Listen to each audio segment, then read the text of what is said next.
said, be brave, my son, I'll be home soon. The boy held on to hope till he got that awful news. And as they folded up the stars and stripes, 21 guns pointed towards the sky. As the shots rang out, he flinched a little each time. Then a soldier in his best dress walked up to him, and you know the rest. This show is brought to you by Operation Encore. Operation Encore is a 501c nonprofit that is helping change the lives of our veteran community. Let me tell you a little bit about what they do. They are helping veterans get into the music industry.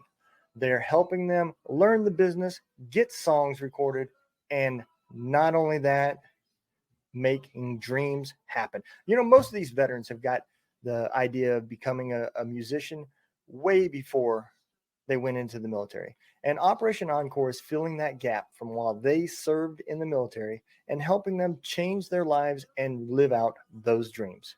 Operation Encore is a nonprofit. You can go to this link right there and click on it, give them a little help, hit that donate button, follow them, learn about all the great things that Operation Encore does for our veterans.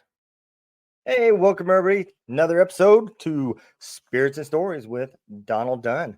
Hey, today, you know, we've had a lot of guests that have a trying story or some resilience built in, but I think today is going to be one of the top guests that we have had in this category.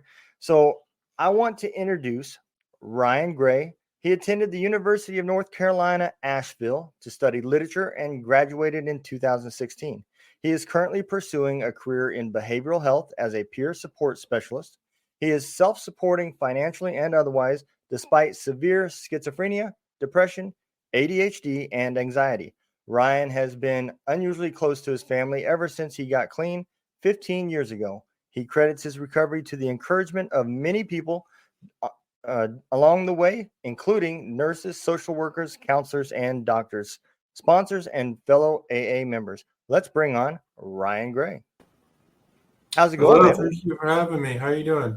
Absolutely, man. Doing well. Why don't you give everybody a little bit of a background, man? Where'd you grow up, and how did all this start? Yeah, that's usually when I'm on a podcast, I'd like to start by telling my story, so that definitely fits. I grew up in Maryland, pretty close to Baltimore, about 20 minutes outside Baltimore. I grew up. I had a great childhood. Essentially all started in college with substance use. I started smoking weed in college. My first year of college, I had straight A's. My second year, I had mostly B's because I was smoking weed. And it kind of just downward spiral from there. It started out that I was, drugs. I was using drugs because I thought I was, stimulating my mind, that I wanted to be an artist, musician, or writer. Mm-hmm. And, as time went on, that impulse to use to do those things was just kind of became more about the using and getting high, and not really so much concerned about that anymore. Right. I started to experience psychosis, psychotic symptoms. I think I was smoking so much weed that it was making me psychotic. That all started my sophomore year of college. And I had to be pulled from school to go to a medical facility. That's where I was diagnosed as being psychotic, and they put me on medication that wouldn't really take the medication. I started taking like Unisom or pills to help me sleep. I had a criminal charge for marijuana paraphernalia, which I got off easy. They just gave me 40 hours of community service. But and then I had other medical withdrawals from school. And I kind of just went down. It was just a very rapid downward spiral. The dual diagnosis part of it, because I also have schizophrenia, kind of like you were saying, and the schizophrenia and the drug use together. I think the schizophrenia exacerbated the drug use, and I probably spiraled downward more quickly than somebody else, than your average person. It was in a span of a couple of years that all this happened. Yeah, I don't know a lot about schizophrenia, but from what I do understand, isn't that usually hereditary? It can be hereditary. Like I inherited depression on my mom's side. But yeah, it can be. It's not always, but it can be. Yes. Okay. And Yeah. that age group is primarily where you start seeing it, right? Is the young college? Yep. Yep. Okay. That's the most common. Is like early mid-20s. Okay. But yeah, with the psychosis, I wasn't taking my medication. I got hostile toward my parents. I think I was threatening them, and I stopped eating. Really, I didn't have any money to buy food anyway, but I would just go long periods without eating, not even really feeling hungry. It was like I was too mentally ill to even realize that I needed to eat.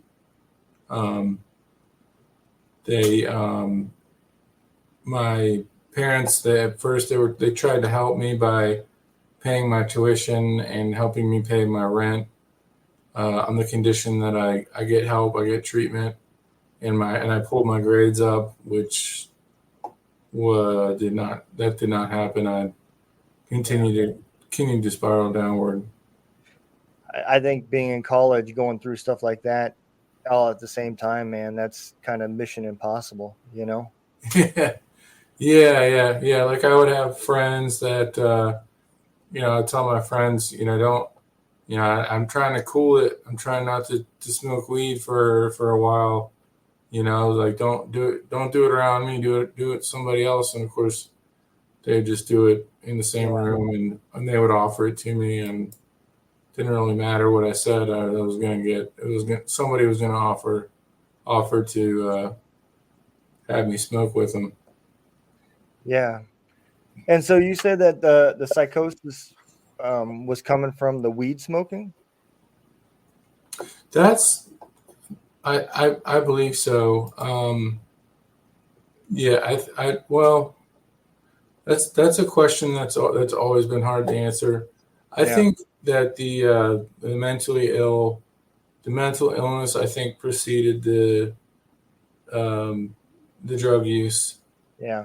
Rather than the other way around. I think I was experiencing mentally ill symptoms and probably wanted to medicate them.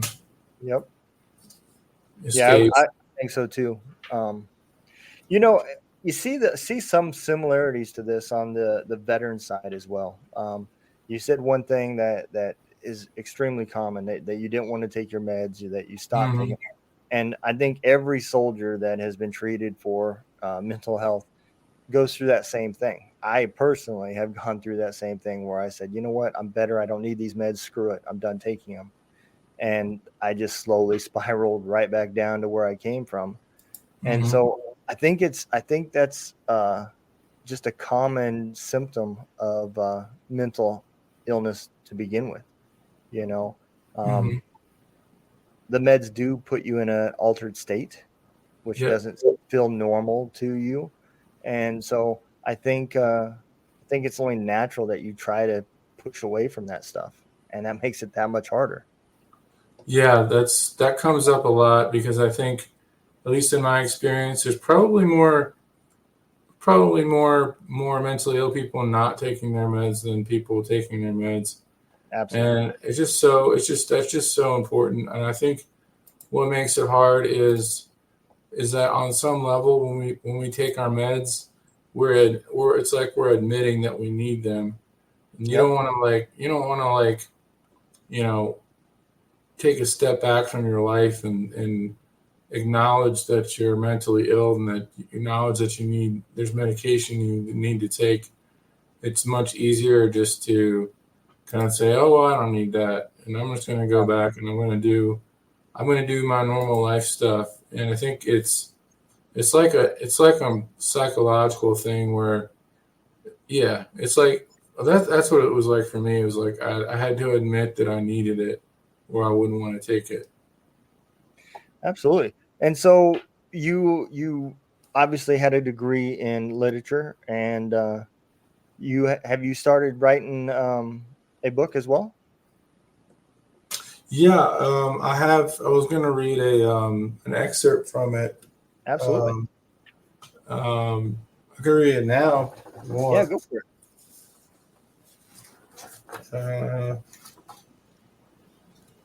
See if I can find it. I lost my book, please. Oh, you're good, man.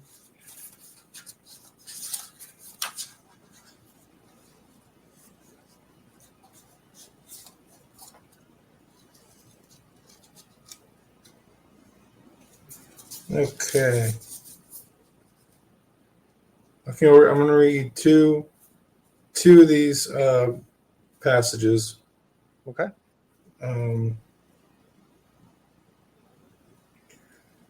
Okay, the first one is when they finally went to bed, I lay there feeling alive. The sounds on the street carried in through the open windows, though it had died down into the late hours of the night. Silent but for an occasional car driving past, a drunk or a whore yelling down the street corridors, shrill voices lamenting, undulating, penetrating through every open window for blocks, coloring dreams as the city slept. Outside, the world was alight in an eerie bright orange glow from the street lamps. The old dirty windows blurred and refracted the light, accentuating it, making the whole world orange. A breeze came in through the open windows, and it felt cool and good. The sounds of locusts were serene and in harmony. The balmy air had cleansed that funky indoor stuffiness smell created by the three of us in a tight space and cleared away the musty smell sealed in the old house. And as the air filled the room, I fell asleep on a soft cloud of tranquility. Okay. And then the next one this is chapter 11. We were supposed to meet at the same tattoo parlor, the one right next to the meeting, our usual meeting spot. And she made me promise I would come. It was the first and only time we planned to do something beyond spend time in her garage or look at tattoo art, like an unofficial date. I took the bus to where we were meeting, an hour late. I saw her through the window waiting for me, but I did not get off. And I saw the look on her face as the bus drove past. When it hit her, I was not coming. I saw such pain and terror on her face, a lostness. She knew when she saw the doors close that when I did not get off, that I was not coming, and she knew what it meant. Of course she did. I really hope to God she did know because I had stood her up. I was afraid I had broken her heart.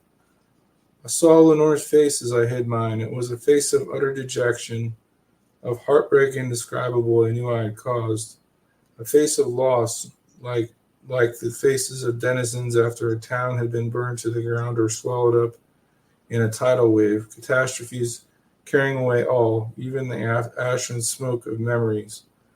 Loss, tremendous loss, desperately clutched at in the biting cold. I saw on her face whatever crude, despairing, mortal pain preceded grief. And oh, what words may contain little, for in their utter failure at the task, their practice and art proven a tremendous lacking.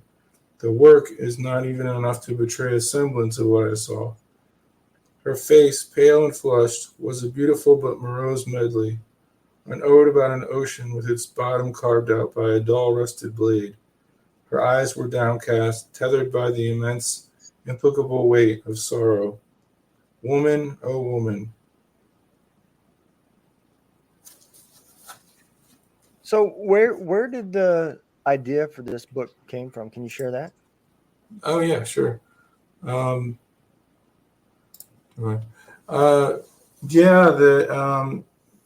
when I was studying at UNCA, there was a class, a workshop class, because I studied creative writing. So we had workshop classes where somebody, everybody would write a 25-page story or whatever, and then we take turns reading each other's work and critiquing each other's work. And I think I had like a sort of a short story that took place in York, Pennsylvania, that's where my book is about. My book is about when I was on the streets of York, Pennsylvania, and I sort of wrote like a short story about it, and I got a lot of good feedback. But somebody just kind of suggested, this is good. You should. They said to do like basically what I done already, but do their words were frame by frame, like to go through the whole experience, rather than just a short story about York. Mm-hmm. Go through the whole experience of being at York, just from beginning to end, frame by frame, one event to the next. And that was back in 2015 or 2016. Mm-hmm. So it took me a long time to write the book. It was originally about 600 pages, and I split it into separate volumes. I'm actually thinking about going back to the old, and I don't know what I'm going to do, but that was from the first volume. The second volume has not been published yet. Yeah, that's the struggle, man. When I released my first book, I had no idea what I was getting into. I think I've read my book probably 60 times just through the editing process and changing my mind and redoing things. And so yeah. I get that. Oh yeah. For sure. Let's dig into a little bit. So you was talking about being on the streets in York. This was before the college age era, right? No, this was after. After, okay. After college, believe it or not, I had a long way to go before I hit bottom. Like, when I was in college, I was eventually evicted because my parents stopped paying for my rent, mm-hmm. because I wasn't doing any of the things that they told me to do. And like when they kind of came by after I was picked up and taken to the hospital and cleaned up my place and took pictures of the place that I still have that is just a complete pigsty. I mean, food all over the place, trash, clogged toilet, like everything, just a mess. And so I would see how you would think that would, like, as though that was the bottom and York was before that. But no, actually, I went along. I had a few more years to go before I was in York. Yeah. So was that continued drug use that got you there, or was that more the mental? It was both. I would say that the drug use was probably. I mean, it's both. Like I've got 16 years clean and sober, and I'm mentally ill to the point that I collect disability checks from the government. Mm-hmm. So there's a lot of both, one affecting the other. But really, I would say it was probably the drugs. The drugs, Yeah. if I'm already kind of taking steps backward in recovery, the drugs, exacerbated that, made everything worse. Yeah, absolutely. So you're starting to go downhill. You're living in a place that's unfit. Um, what happened from there? You said you continued to go downhill from there? Yeah. So look here. Hold on a second. I went through. I've been hospitalized so many times that, and especially the times that I was hospitalized while I was using, it's hard to remember them. Yeah. But I basically I was picked up at this place that I was telling you about that was a mess. Mm-hmm. And I was taken to the nearest hospital. I was in a lot of psych wards, had a lot of hospitalizations, one after the other. There was a place which was essentially mostly inpatient treatment, that I was there for about 7 months. And what I would do was, I was always relocating, and I never had any money, so it was hard to find drugs. Yeah. So my habit, and this became my drug of choice, was DXM, or dextromethorphan. It's what they put in Robitussin, like cough syrup, and Chlorocidin, Okay. that kind of thing. And so I would steal that because I didn't have money and I didn't know any drug dealers. So I would steal that pretty much every day. I would steal, a bottle or two of this stuff. Just not being able to stop, and I would get caught a lot, not by the store, but by the counselors at the facility I was at. They would catch me doing it, and they eventually had to let me go because they couldn't accommodate me anymore. From there, I went to a mental hospital in I believe it's in Maryland. I'm trying to think where that was. Not Sykesville. I can't think of the name where, but I was in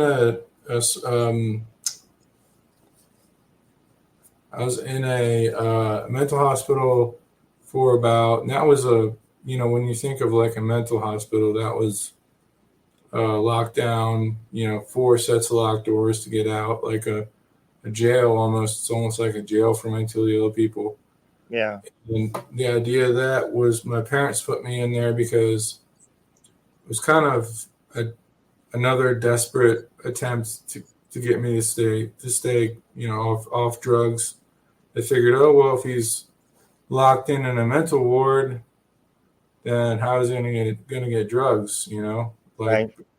But that actually didn't work. I would find ways to get it, and I actually ended up scaling the fence at this one place and made it all the way off the property to get the DXM from a nearest drugstore. And sort of on my way walking back, they had sort of sent out their security to look for me. And after I did that, they kicked me out. Wow. And let's see what happened after that. Then I went to a motel, waiting for a spot to open up in rehab. I went to rehab for 2 weeks, which was definitely not enough, but I just didn't want to be there anymore, so I left after 2 weeks. Yeah. And then I went to York, and that was when I went to York. Was after those 2 weeks, and the books, the 2-volume book that I wrote is everything that happened while I was in York. I was in York for about 4 months. Okay. So, So what was that like being, I mean, you're now been just kicked out of multiple places, which is, I find completely ironic that, a place that is locking you down because they can't, they feel that your mental health is to the point where you can't be out there with other people, and the only way to help you is to lock you in. And then when you escape, they say, oh, okay, well, we'll just kick you out, then you can stay out there. I mean, that is so ironic, yeah, and against anything, any kind of medical facility, a place like yeah, that investigated. yeah. People were like, I think it was insurance related. I think that's what. It's a long time. It was like 20 years ago, but I think it was. I think it was insurance related. They couldn't have a client being off the grounds by himself. But I had. It's funny that you say that. I had people in the ward that were like, thought it was awesome that I had done that, and Mm-hmm. they all were asking me, you got kicked out? How did you get kicked out? I want to get kicked out. It's like they're like people that are stuck there that couldn't leave if they wanted to, wanting to know what I did so that they could do it and they could get out. Yeah. Yeah, that is so ironic. We're not going to spend more money and enhance our security protocols. We're just, if you escape, you're just staying out. Yeah, yeah, and yeah, it is ironic.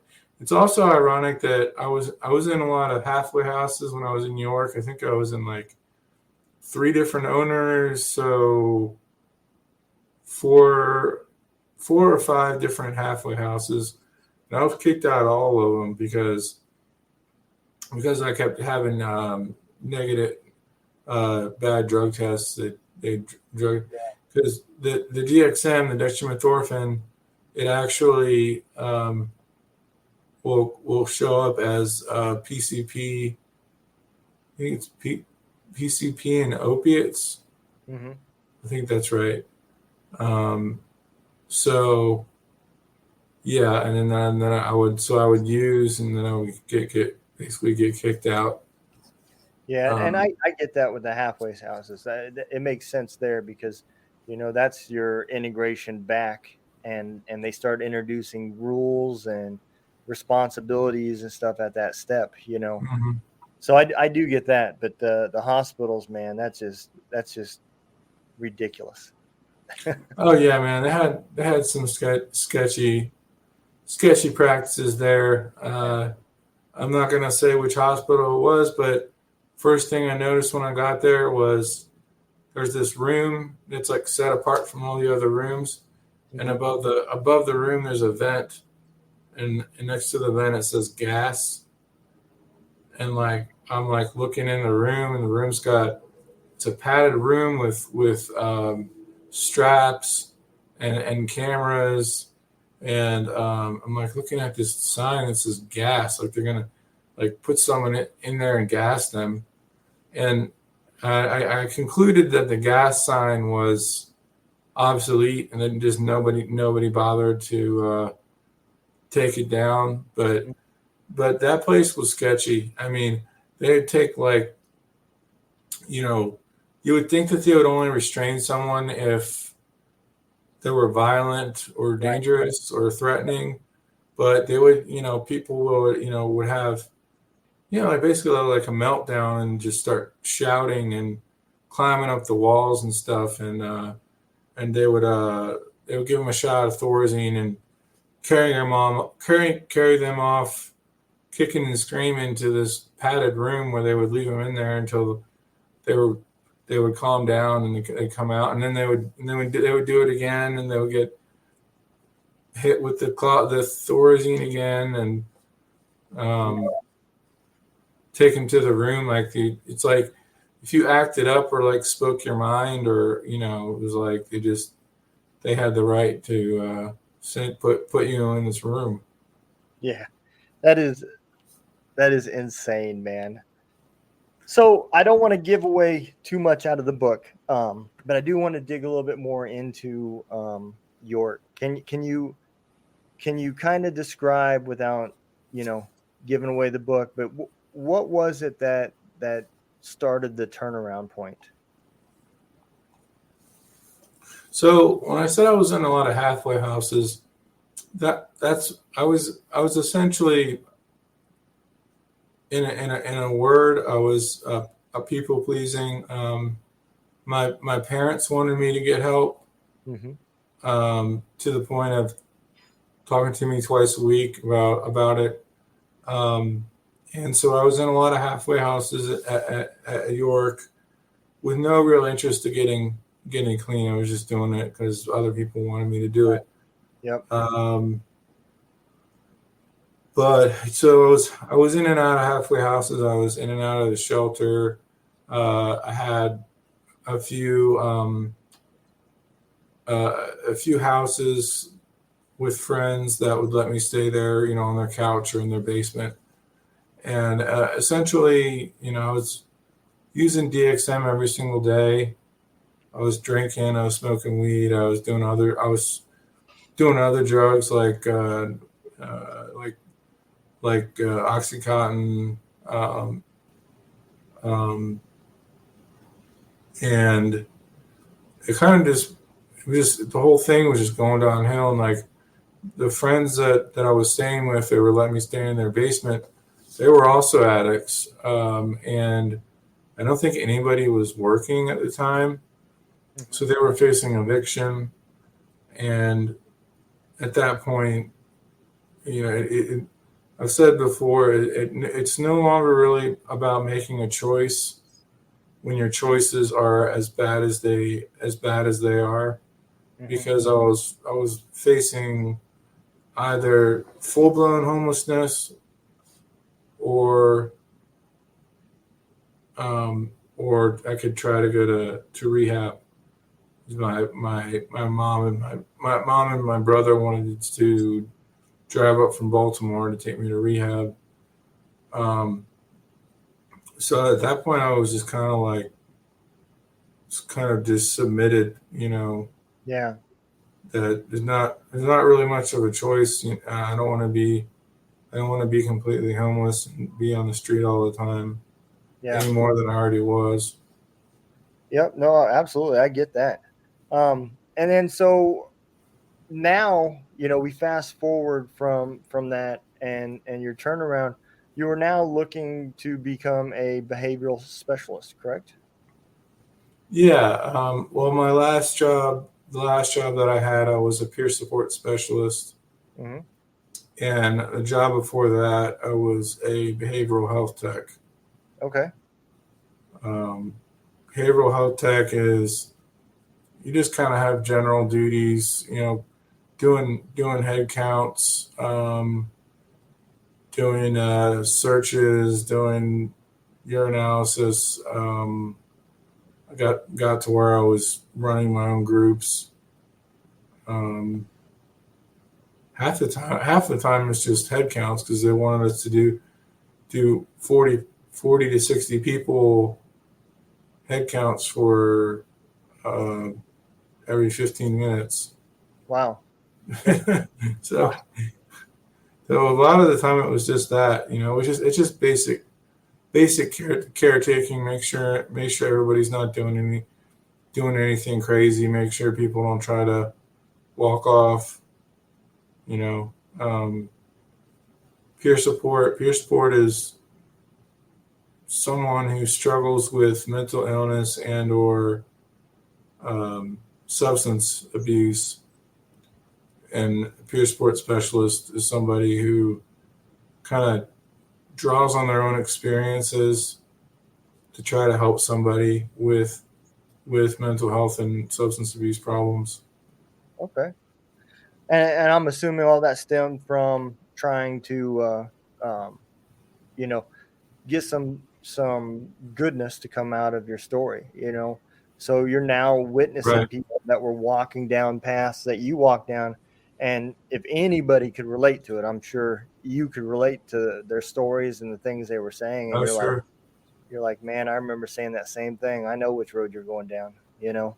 Yeah. I mean, you kind of had to like kind of take what you can get, because you know a lot of people are there for because the court sent them there, or uh, you know they're not really interested in getting better and aren't really very appreciative of what you try to do for them. But occasionally you'll get somebody like after a group or something who'll like sort of thank you and say like thank you for helping me, and you really helped me with that. And so you kind of have to take on the positivity, Yep, kind of carry it with you.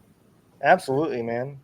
Well, brother, I'm going to bring you forward and give you the opportunity to tell everybody where they can find your book, um, any ads or social medias that you want people to follow, and anything that you put in there, I will also make sure that we include in the description for all the guests, so that it is super simple for them just to hit click and follow you and support you. Hmm. Sure. Yeah. So the book, it's called Twilight in York. And I have a Facebook, which is just my name, Ryan Gray.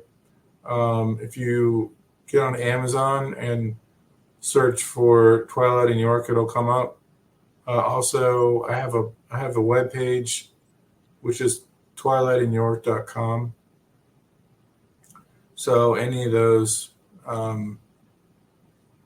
would be relatively easy, I think. All right, brother. Well, man, I'm going to go ahead and throw our exit video out. And if you don't mind just hanging on for a quick second, I'll be right with you, brother. I appreciate Uh, you coming on, man. Your story is amazing to go from one, just everything you dealt with and still continuing on to get a degree and then pursuing a life that's helping other people as well. So my hat's off to you, brother. I appreciate that. Thank you for having me. I appreciate A- that too. Absolutely, man. I'll be right with you. So, like I said at the beginning of the show, man, I can't even imagine um, trying to get through college with the stuff that he had going on. And, you know, even with all of the stuff going on, he still managed to complete the degree. He completed himself to get turned around.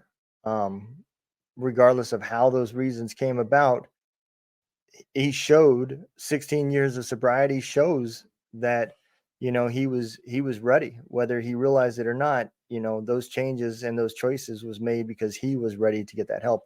And I think that's the most important part that everybody needs to realize. Just because you take a step backwards doesn't mean that you can't take two more steps forward. It's not an easy path. It's a struggle. It's something you take day by day. And my hat's off to Ryan for all the great things he's doing and the people he's helping now. So I hope all of y'all love this show. Make sure y'all follow Ryan, and all of his links will be down here in the description. Make sure you hit them, follow him, let him know that you see him, and that life is worth living for. Y'all take care. Remember, no matter what, don't let the day kick your ass. Kick the day's ass.